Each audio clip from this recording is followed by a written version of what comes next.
ವಿಶ್ವ ಏನಂದ್ರು ಇವ್ರ ಫೋನ್ ಇರುತ್ತಿಲ್ಲ ಅಮ್ಮ. ಇನ್ನೊಂದ್ಸರಿ ಮಾಡೆ. ಅಮ್ಮ 4 ಸರಿ ಮಾಡಿದ್ವಿ, ಫೋನ್ ಇರ್ಲಿಲ್ಲ ಅವರು.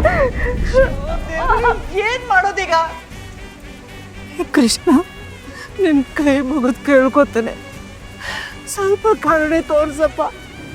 ನನ್ನ ಮಗಳು ಸೌಂದರ್ಯಂಗೆ ಆಸ್ಪತ್ರೆ ಕರ್ಕೊಂಡು ಹೋಗೋದಕ್ಕೆ ಏನಾದರೂ ದಾರಿ ತೋರಿಸು. ಏನು ಮಾಡೋದು ಯೋನ್ಸಿ ಮಾಡೋ.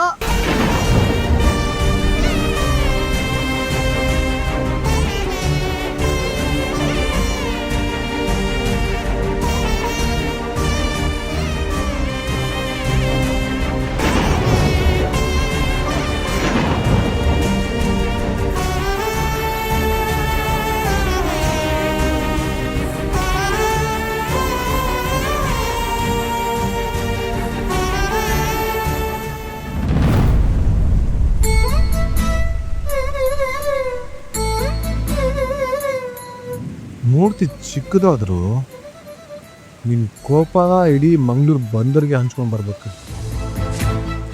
ದೊಡ್ಡವರು ಸರಿಯಾಗಿ ಹೇಳಿದ್ದಾರೆ, ಚೋಟ್ ಮೆಣಸಿನ್ಕಾಯಿ ಖಾರ ಜಾಸ್ತಿ ಅಂತ. ನನ್ನಲ್ಲೂ ಅಷ್ಟೇ ಕರುಣೆ ಇದೆ, ಅದು ನನಗೆ ಇಷ್ಟ ಆಗಿತ್ತು. ಅಲ್ಲ, ಈ ನಿನ್ನ ವಿಕ್ರಮ್ನ ಯಾವಾಗ ಅರ್ಥ ಮಾಡ್ಕೋತೀನಿ ನೀನು? ತಿರುಪತಿ ಏನಾದರೂ ವರ್ಕ್ ಆಗುತ್ತಾ?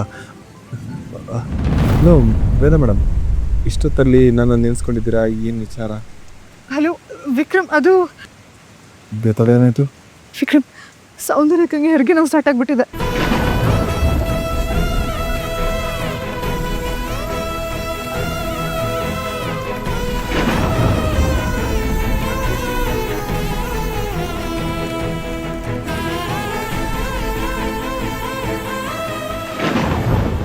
ದಯವಿಟ್ಟು ಬೇಗ ಬಾ ಪ್ಲೀಸ್.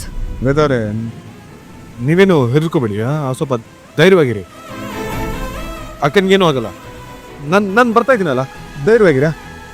ಸರಿ. ನನಗೆ ಧೈರ್ಯ ಇಲ್ಲ, ಹೊಸದಾಗಿ ಧೈರ್ಯ ಇದೆಯಲ್ಲ.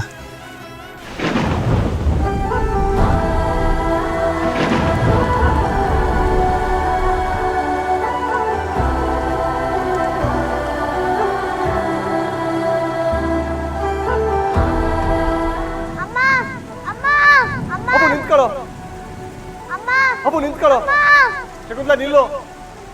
ಶಕುಂತಲಾ,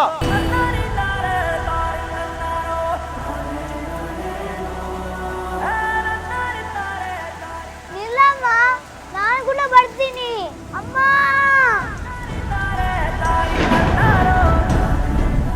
ವಿಕ್ರಮ್, ಏನು ಯೋಚನೆ ಮಾಡ್ತಿದ್ಯಾ? ಹೋಗ್ಲಾ ಬೇಡವಾ ಅಂತಲ್ಲ? ಇಂಥ ಟೈಮಲ್ಲಿ ಸಹಾಯ ಮಾಡಿದ್ರೆ ಒಂದಲ್ಲ ಕಣೋ, 2 ಜೀವ ಉಳಿತವೆ. ಆ ಪುಣ್ಯ ನಿನಗೆ ಸೇರುತ್ತೆ. ಅವತ್ತು ಈ ನಿನ್ನಮ್ಮ ಇದೇ ಥರ ಸುರಿಯೋ ಮಳೆಯಲ್ಲಿ ನಿನ್ನ ಬಿಟ್ಟು ಹೋಗಿದ್ದ ತಪ್ಪನ್ನ ನೀನು ಮಾಡಬೇಡ. ನಾನು ಮಾಡಿದ ತಪ್ಪಿಗೆ ಸಾಧ್ಯವಾದರೆ ನನಗೆ ಕ್ಷಮಿಸು. ಪಾಪ, ನೀನು ಬರ್ತೀಯ ಅಂತ ವೇದ ಕಾಯ್ತಿದ್ದಾಳೆ. ನಿನ್ನ ನಂಬಿ 2 ಜೀವ ಉಸಿರು ಬಿಗಿ ಹಿಡ್ಕೊಂಡು ಕಾಯ್ತಿದ್ದಾವೆ. ಬೇಗ ಹೊರಡು ವಿಕ್ರಮ್.